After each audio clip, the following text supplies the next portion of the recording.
I've never gotten a brand deal through YouTube. All of my sponsorships and brand deals have come from my podcasts, newsletters, speaking events, other platforms. But I'm still making more money than other creators who have massive followings here on YouTube. Today, I'm going to show you my exact process and what has worked for me. What's up, creators? I'm Chris. Thank you for tuning into the channel. By the way, can you like the video? Leave a comment on what brand you are working on. I would love to know that. I love learning about this stuff. And hype the video. I would appreciate that so we can get more into the algorithm. I want to use this channel to help more creators be profitable. I think most creators wait to be profitable and go focus on monetization because you have this belief that you have to have a massive audience. And the truth is you don't. You don't need to have 20,000 followers here, 100,000 subscribers there, a million on Instagram. It feels good to have that, but the truth is the brands aren't paying you for your audience. When these brands go and search for somebody to work with, the real truth is, bro, you don't want to work with the brands who only care about your audience size. I can almost guarantee that the brands who care about how many subscribers and all of that stuff, they're focused on the vanity metrics that really aren't going to even help their bottom line. They don't even have the right intentions to be entering this conversation. Anybody who's gotten brand deals can attest to this. The brands who care too much about how big your audience is and not things like your engagement, your retention rates, watch time, all of that stuff, bro, they're focused on the wrong thing. You want the brands that want you for your trust. That is the most valuable thing you have as a content creator. The people who follow you, who consume your content, all of that stuff, who engage with you, they trust you. That is more important than your follower count, especially now when we know the data shows most of these social platforms, they're not even showing your content to the people who follow you. Like most of the people who follow you don't see your content. You got to post 5 times a day. And even then, they'll see one or two, or they'll see one weeks later. So don't focus on how many followers and the numbers you have. Focus on the numbers that actually matter in terms of trust. The engagement you have on your brand is probably the most important aspect when it comes to this, and why some people can have, 1,200 followers on TikTok and still get brand deals. I just saw a fashion influencer. I'm gonna look for him. I'm gonna put it up in the video. This guy has gotten brand deals. You look at his account, he doesn't have 100,000 followers. He got a nice little following, but he's worked with massive brands. And I've done the same thing.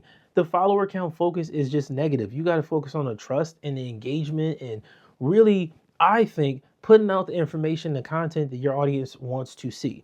Because now people aren't following you based on that, right? Like you don't get a lot of followers now because it's all about the actual engagement. This is why platforms like your podcast are huge. I'm always going to harp on that because when people can listen to you, even if it's once a week for a full hour, bro, that's huge. That is way more powerful than somebody watching a reel. Like, think about that. One listens for an hour, one watch 5 of your reels. The podcast is going to be way higher leverage. Same thing with somebody subscribing to your newsletter. When you have a ton of people subscribe to your newsletter, that's cool. But if your open rate is crazy high, like 20, 30%, you're in a different stratosphere because most open rates are around 2 to 3%, right? The click-through rate is obnoxiously low. So that's why everybody focuses on getting as many as they can. This also goes into like paid speaking. People have paid to come to this event. They pay for hotels and travels and the food and all that stuff. Some they buy tickets to. When I speak at, startup events and stuff like that, bro, these people are paying like sometimes $1,000 for a ticket. And that's the cheapest. They go as high as like $5,000. So that person in the room is a high intent buyer. So if I have their attention and I have 100 of these people in that room, the brands I work with will want the attention of those 100 people in that room. Massive followings and stuff, because it doesn't matter. I don't really care about that. I'd rather have a specific audience I'm talking to, that I'm helping, that I'm serving, who engages with all my content, who supports the brand, all of that stuff, than to chase the metrics of followers. Followers feel good, yeah, but the actual engagement is just so important. Okay, let me talk about the 3 strategies that actually pay. Number 1 is podcasting. I'm always going to live on this hill simply because, bro, that was my first way. My first brand deal was on my podcast. And I was so excited to get this brand deal because, I had been talking about basketball, playing at the time. I was a writer. I started training, all kind of stuff. My whole entire life was basketball at this point. So when I connected with a brand who would pay me to talk about basketball, my mind was blown. I was like, okay, this is huge. And this was before I even had NBA players on my podcast. I'm gonna find the logo. It was a show called Simply Hoops. It's a terrible logo. I know, but we're not talking about that. We're not gonna focus on that. And the trick here, if you're a person that has a podcast and you want to work with sponsors and you don't have a massive audience, okay, what you want to do is find a brand who are already working with other podcasters within your market, right? And then show them how much you're growing. Let them know, hey, look, we've put out episodes every 2 times a week, every week for the last 3 months, 6 months, whatever it is. Let them know, okay, we're growing. We're not at this level of 10K per episode, but we're growing from that, 1,200 an episode to now we're at 3,500 an episode. Like that shows the brand that you're putting in the work, you're laying that foundation. That also shows you have trust within the market because more and more people are referring your show and it's continuing to evolve. Speaking engagements is number 2. And this is massively underrated. I think a lot of people are terrified to speak on stage, but that's a whole nother video. Speaking engagements are powerful because even if a brand doesn't pay you a ton of money, you getting on that stage builds so much authority, right? When people see you up there and they're like, wow, this is a speaker, like you're on stage, you have your presentation, you made your little slides. For me, I like to make sure I, look good when I'm up there on stage too. It all goes together. So even if you don't get a massive check, because I know some people charge like 10K for a keynote, I don't even focus on all of that. I focus on making sure that when I get on stage, I can bring as much value and as many solutions to the audience as possible. I just did a talk. I have it posted on my other channel at 10 West out in Arizona. Absolutely incredible. Bro, what you want to do is leverage that position to where you can make money in 10 different ways. I might do a video on that one day, but like when I go on stage to speak, it's about helping the people that's in that audience. And bro, you can make so much more money and impact together at one time. But there's a reality check. Don't expect to get your first speaking engagement tomorrow and you're charging 5 grand out of the box. I know somebody probably selling you a course is telling you that, but that's not the way it goes for most people. If you have a massive following, if you have that pop-in podcast already, maybe it's a conversation for sure. But for 99% of people, that's not how your speaking career is going to start. The third one that actually pays is YouTube. And again, I said in the beginning, I've never got a brand deal on YouTube, but I'm still making money from YouTube. See, this is the thing. YouTube builds leverage.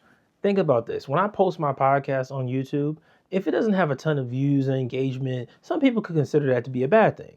It's not, because I could still have a ton of listeners on the audio form of my podcast, and then the YouTube channel is still growing. It's still evolving. There's still brands that I'm working with now on my platform, Next Round Ready, because season 3 was incredible. We reached over 80,000 people. Like, just think about that. It's insane. Now I'm bringing on even bigger investors that I've always wanted to work with, that I've always wanted to interview onto my platform because I don't stop. I'm not slowing down because, I don't have as many subscribers. Who cares? Keep posting that content, keep showing up. Because again, when the investor I'm reaching out to be on the show Google's the podcast, they can go on YouTube and see all the other investors I've had on the show. That's credibility. And it's the same thing with the brands. It's the same thing with brands. When brands see your name in their email and you reach out, they're going to go and research you. You want them to see that you're posting on YouTube. Even if it's not taken off yet, keep showing up. It'll take off eventually. I guarantee it.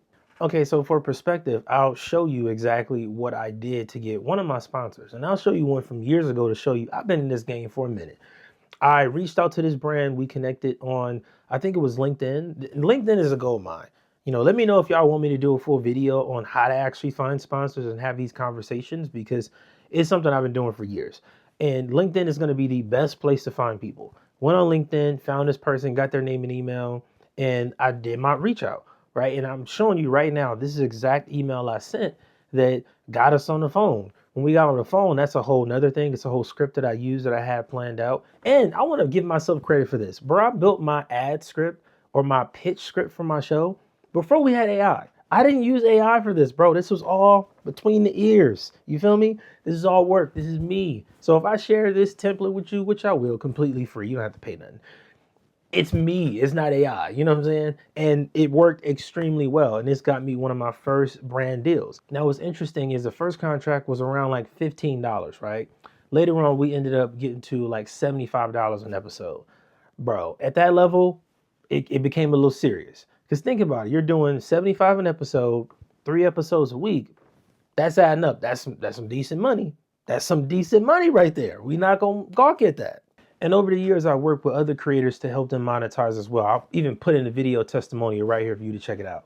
So there you have it. That is what it takes to start monetizing your brand. If you are a content creator, you got to focus on this earlier in the process. Don't put it off. Don't wait until you have a bigger audience and all of that stuff. Focus on getting to the money immediately. Don't wait. Position yourself as a brand that's going to be profitable. As the longer you stay in that free space, the longer you get stuck there. You can't escape it. So if you got any questions, put them down in the comments below. Connect with me on Instagram, thecoachchris_. All those links in the description and stuff like that. I'm Chris. I'll see you next time.